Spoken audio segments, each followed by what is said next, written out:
Hoje o programa Vivências responde algumas perguntas que vocês fizeram. Fique atento.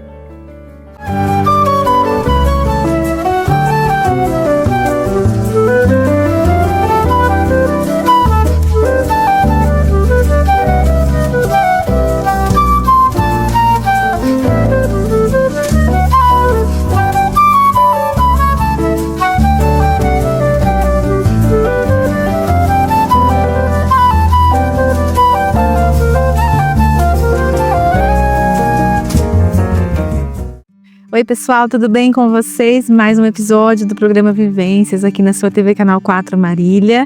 Seja muito bem-vindo a esse momento, a esse espaço onde a gente constrói conhecimento juntos. Eu fico muito feliz com a sua presença aqui, com as suas perguntas, porque hoje nós vamos gravar esse formato, de perguntas e respostas. O programa Vivências tem 3 formatos: o formato de explanação, perguntas e respostas e os nossos entrevistados.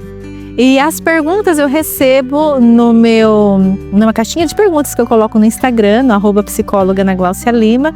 Então fique sempre atento também para quando surgir os próximos episódios de perguntas e respostas, você vai lá e faz a sua pergunta para a gente construir juntos aqui, para a gente refletir juntos aqui. E eu achei tão interessante, gente, porque a gente tem conversado bastante sobre nosso comportamento nas redes sociais. Então a gente falou sobre a influência dos influencers nas redes sociais e tudo mais, de como que a gente se comporta e como que a gente acaba sendo influenciado mesmo por essas pessoas. A gente falou sobre autodiagnóstico, muitas vezes quando a gente acaba percebendo algum sintoma e tudo mais, a gente vai buscar na rede social o que a gente tem e acaba aí encontrando alguns diagnósticos e que a gente acaba, querendo ou não, trazendo pra gente. Então a gente fez uma reflexão bem crítica em relação a isso também. E quando eu abri a caixinha de perguntas, vieram perguntas relacionadas ao nosso comportamento nas redes sociais. Eu acredito que é um movimento muito interessante que a gente está fazendo de criticar mesmo o quanto de espaço, que a rede social e que as mídias sociais, elas acabam tendo na nossa vida. O quanto de influência, o quanto de espaço, isso é super legal da gente refletir mesmo, porque muitos avanços tecnológicos estão acontecendo e isso é extremamente importante, para o nosso desenvolvimento. Entretanto, junto com os avanços, vem alguns pontos de melhorias, em tudo, gente? Seja em rede social, seja na nossa vida pessoal, no nosso trabalho, todos os avanços, com ele vem alguns pontos de melhoria. E talvez a gente precisa olhar para o nosso desenvolvimento e o quanto que a gente, muitas vezes, está se projetando nas redes sociais e deixando com que as redes sociais nos norteiem em algumas situações.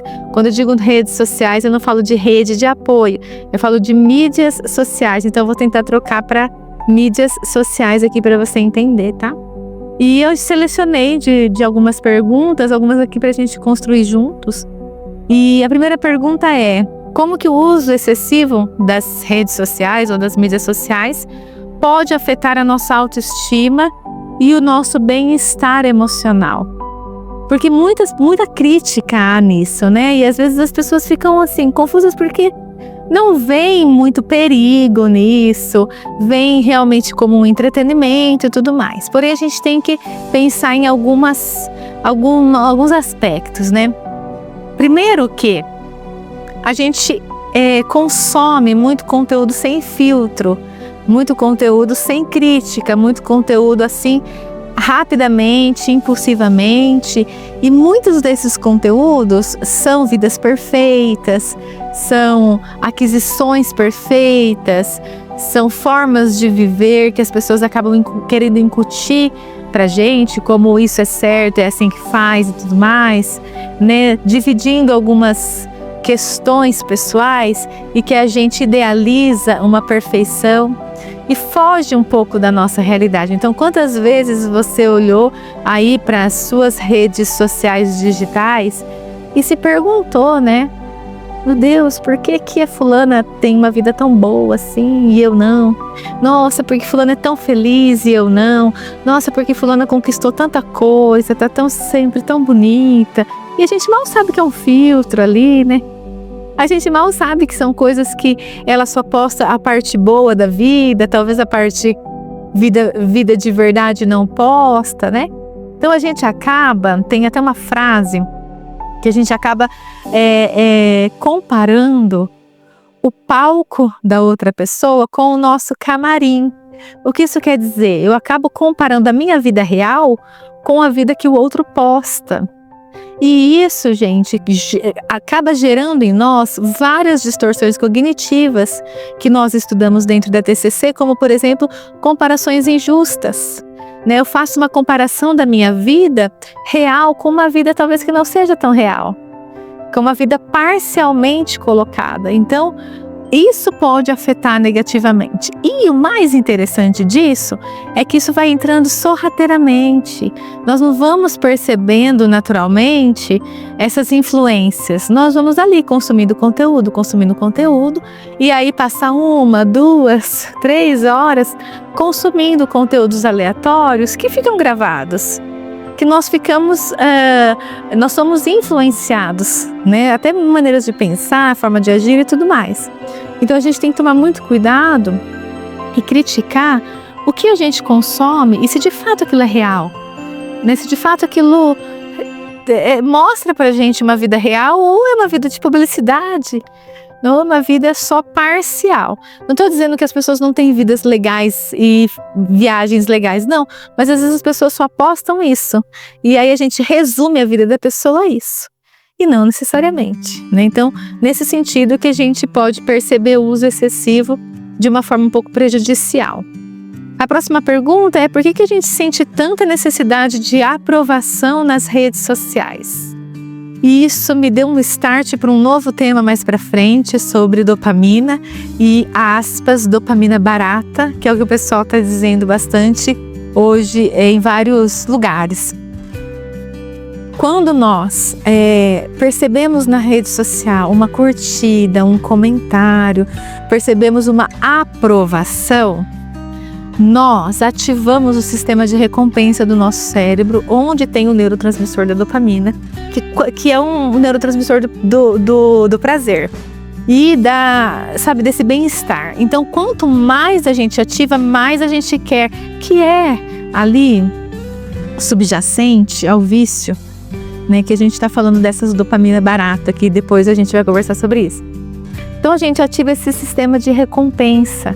E aí, quanto mais você vê, mais você quer ver. Mais você vê, mais você quer ver. Por isso que quando a pessoa pergunta aqui, por que nós sentimos tanta necessidade de aprovação, a gente sente tanta necessidade de ver isso, de ter cada vez mais curtidas, de ter cada vez mais aprovação, de ter cada vez mais comentário, porque ativa esse sistema de recompensa. Então, nós precisamos olhar para isso porque nós acabamos nos retroalimentando dentro desse sistema. E aí, quando não aparece, quando não tem essa curtida, quando não tem esse comentário, como que a gente fica? Talvez nós façamos uma outra distorção cognitiva que se chama conclusões precipitadas. Que é, se a pessoa não curtiu, logo eu não sou tão bom assim. Eu só serei bom, né? Uma regra, por exemplo, só serei bom, só serei aceito se tiver tantas curtidas. Eu vejo, gente, pessoas dentro do marketing e tudo mais, olha, você precisa fazer tanto isso para ter tantos seguidores. Então, assim, existe todo um movimento por trás disso. E nós somos levados, a olhar dessa forma e entender e concluir que só somos aceitos se tivermos tantas curtidas, tantos seguidores e tudo mais. Então, isso entra numa retroalimentação, por isso que entra nessa necessidade de aprovação. O que a gente precisa? Parar, pausar e ver o que é real e ver o que é digital. E olhar para as nossas crenças, olhar para as nossas regras. Será que essa regra que eu tenho, só serei aceito, só serei amado se eu tiver tantas curtidas, isso é real? O que isso diz sobre a gente? O que isso diz sobre a minha visão de mim mesma, do mundo, do futuro? Então, a gente precisa voltar e olhar um pouco para isso, para ver o quanto que esse comportamento na internet acaba influenciando o desenvolvimento de crenças adaptativas. Então, isso é interessante da gente ver, tá bom? Próxima pergunta é: quais sinais indicam que o uso de redes sociais está se tornando prejudicial para a minha saúde? Lembra que a gente falou no começo que a gente vai aí consumindo e a gente nem percebe o quanto de tempo que a gente fica nas redes sociais. Se você vê aí no seu aparelho, você pode, dentro das configurações, olhar quanto tempo você fica por dia nas redes sociais e você vai se assustar, eu confesso. Então, quais são os sinais e que me mostram aí esse prejuízo todo e me mostram essa situação toda? Então, quando, por exemplo, você tem aí realmente um comportamento de dependência às redes sociais, então você precisa estar consumindo a todo momento. Quando aparece alguma notificação e você acaba ficando mais desesperado. Quando você, longe do celular, fica irritado, né? Fica irritado mesmo, fica mais intolerante.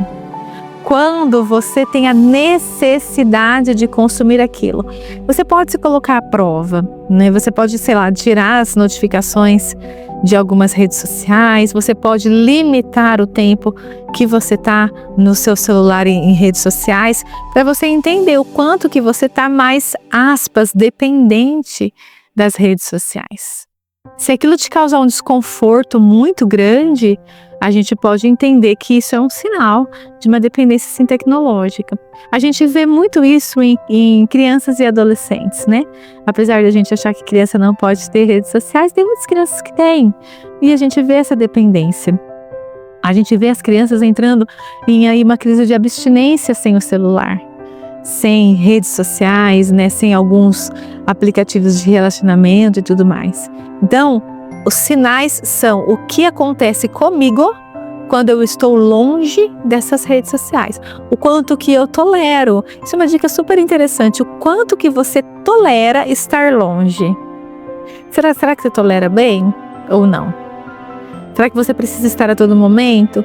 Né? Lembra que a gente sempre fala aqui onde que está a patologia, na intensidade, recorrência e prejuízo. Então, olha para a intensidade, recorrência e prejuízo desse afastamento, para ver o quanto que você tá. A gente pode tentar começar a traçar um plano de ação para essa, aspas, dependência. Isso é interessante de você ver também, tá? Como nos blindarmos, próxima pergunta, como nos blindarmos emocionalmente e usar a internet de forma saudável? Olha que interessante. Como que a gente faz isso, né?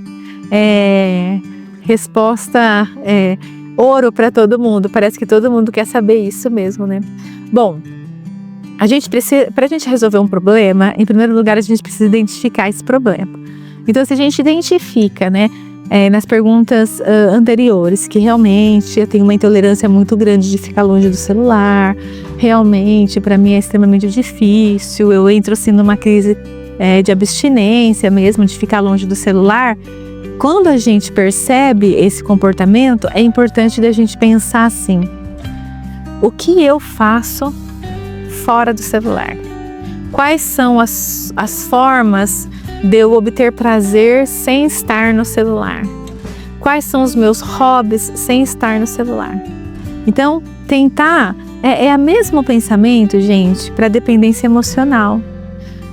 Às vezes não é excluir totalmente, mas é hipotetizar outras coisas.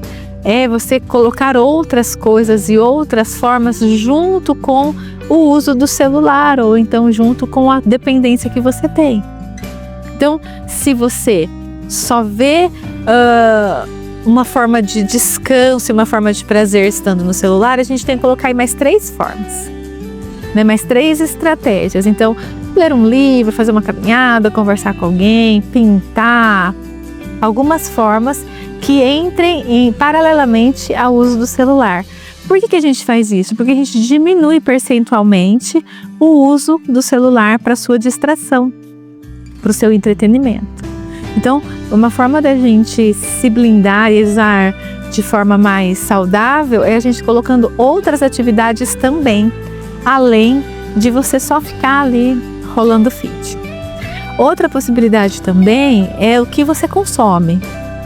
Dar uma olhada no que você consome. E tem muito conteúdo legal, gente. Tem muito conteúdo legal.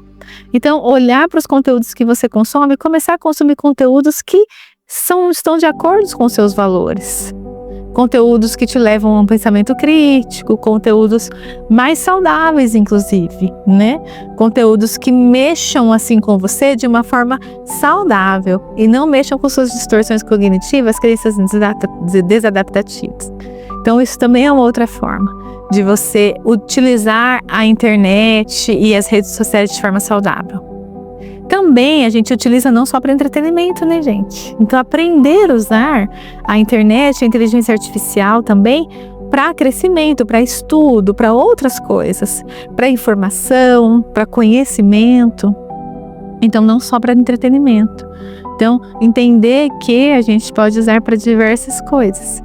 E principalmente, gente, sair um pouco e investir em atividades fora de telas. Isso vai te ajudar bastante a se blindar, tá? E como última pergunta, tem a dica para os pais, né?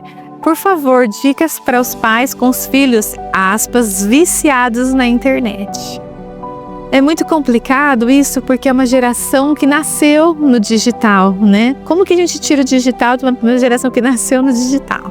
Tem como a gente fazer isso, né? A gente pode limitar através de supervisão, monitoramento, de conversas, de outras opções de entretenimento, principalmente a nossa presença, né? Porque a gente só consegue monitorar e supervisionar aquilo que a gente está presente.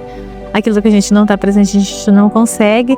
Então, essa conversa um pouco mais aberta, mais fluida, com o seu filho aí dentro da idade dele, é extremamente importante. Tentar entender o que seu filho consome, o que chama a atenção do seu filho, por que aquele conteúdo chama a atenção do seu filho, tentar entender o padrão de funcionamento do seu filho, padrão de pensamento, padrão de comportamento, para que a gente consiga tentar colocar outras atividades para ele também. Não adianta a gente virar e falar assim, sai desse celular e ponto.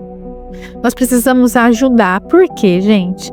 Porque a criança e o adolescente, eles estão em fase de amadurecimento, não conseguem tomar atitudes importantes próprias por si só.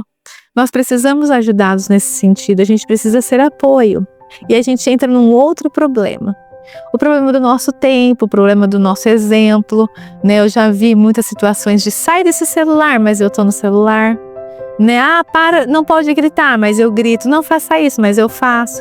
Então, nós somos espelho, né? Eu digo que quando a gente tem criança e adolescente em casa, nós somos, assim, bombardeados por ser espelho, ser modelo dessas pessoas que nós estamos formando. Então, essa conversa fluida e aberta é extremamente importante. Eu acho que, assim, olha caso a caso, tá? Porque aqui eu também não posso ficar falando, generalizando, porque eu não conheço sua família. Mas talvez tirar totalmente. Eu vou tirar totalmente o celular do meu filho. Não vai ficar, não sei. Talvez realmente monitorar, talvez realmente mostrar para ele que existem coisas além do celular, além do entretenimento tecnológico. Existem outras coisas para fazer. E não tirar de forma punitiva, porque quando a gente tira e a gente fala não, a gente aguça o desafio, né? A gente aguça a curiosidade. E aí talvez não fique, assim, uma forma mais assertiva de lidar. Então, essa conversa, essa fluidez, esse conhecimento dos interesses do seu filho, o que chama a atenção dele, isso é extremamente importante para a gente sanar essas questões. Com o nosso comportamento na internet hoje, ele é muito falado e muito estudado, porque nós vemos muitas psicopatologias advindas desse mau uso, né, de entretenimento, de mídias sociais e tudo mais. Uma das distorções cognitivas realmente que aparece muito são as comparações injustas. O que são comparações injustas, Ana? Quando eu comparo a minha vida com a vida do outro. Eu não consigo comparar pessoas, eu não consigo comparar objetos diferentes.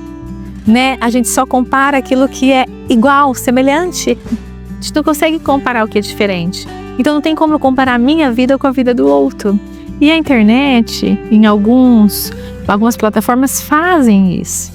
E a gente acaba entrando nessa influência toda, né? A gente acaba vendo somente as conquistas das pessoas, aspas, a vida boa que a pessoa tem. Isso gera, assim, na gente uma comoção, talvez até uma frustração da nossa vida. Então a gente precisa usar e utilizar a internet de uma forma muito crítica, sempre pensando, isso é real? Isso que eu estou consumindo é saudável? É real? Faz parte de fato da minha rede? Faz parte de fato da minha dinâmica? Né? Isso eu vou levar algum tipo de ensinamento para a minha vida? Né? Por mais que eu esteja assistindo de uma forma muito aleatória, um entretenimento, qual é o impacto disso na minha vida? Isso é olhar de forma crítica. Isso é a gente blindar, blindagem nada mais é do que você deixar entrar ou não algumas coisas. Né? Pensa num carro blindado, não é? Então isso é blindar, porque todos nós, pessoal, todos nós estamos sujeitos às influências. Todos nós temos aí um pontinho da nossa personalidade ou da nossa vida que acaba, assim, sendo influenciado, que a gente chama aí de tendão de Aquiles, todo mundo tem. E a gente precisa olhar para isso, para que essa comparação, essa conclusão precipitada, esses ICs, né? Outra distorção que a gente vê muito é a ampliação e minimização. Todas essas distorções cognitivas, que são erros de pensamento, que a gente tem sem evidência, tudo isso acaba gerando em nós muito desconforto e acaba gerando em nós uma visão deturpada das coisas. Eu vou comprar tal coisa porque tal influencer disse que é bom. Você sabe o quanto esse influencer está ganhando para falar que aquilo é bom? Você sabe se esse influencer usa aquilo? Entende? Então a gente precisa pensar muito criticamente. O avanço da tecnologia e aí o avanço da IA, da inteligência artificial, a gente tem que tomar muito cuidado, né? Porque o que é real, o que não é real. Talvez a nossa maior dificuldade hoje, daqui para frente, seja nós sabermos o que é real e o que não é real. Eu espero do fundo do meu coração que você tenha tido críticas nessa reflexão, que você faça críticas, que você se blinde, que você consuma aquilo que de fato é saudável para a sua vida, para a sua família, e sempre critique mesmo. Isso é bom, isso não é bom, isso é real, isso não é real. O que mais eu posso fazer além de ficar deitado na minha cama mexendo no meu celular? Quais outras atividades eu posso fazer? Resgate atividades. Isso eu falo para você e falo para mim, né? De resgate tempos, resgate atividades para fazer que não seja somente na tecnologia. Nós temos o conceito do ócio criativo, que é nós descansarmos fazendo algo diferente, né? Dando espaço para nossa mente criar algo diferente. Espero que você reflita, que você fique bem. E a gente se vê no próximo episódio do programa Vivências. Sempre aqui com você, sempre um tema novo. E também você pode deixar, tanto aqui na TV, quanto nas minhas redes sociais, @psicóloga Ana Glaucia Lima, suas sugestões de temas para a gente discutir e para a gente crescer junto, tá bom? Fique bem e a gente se vê. Até mais!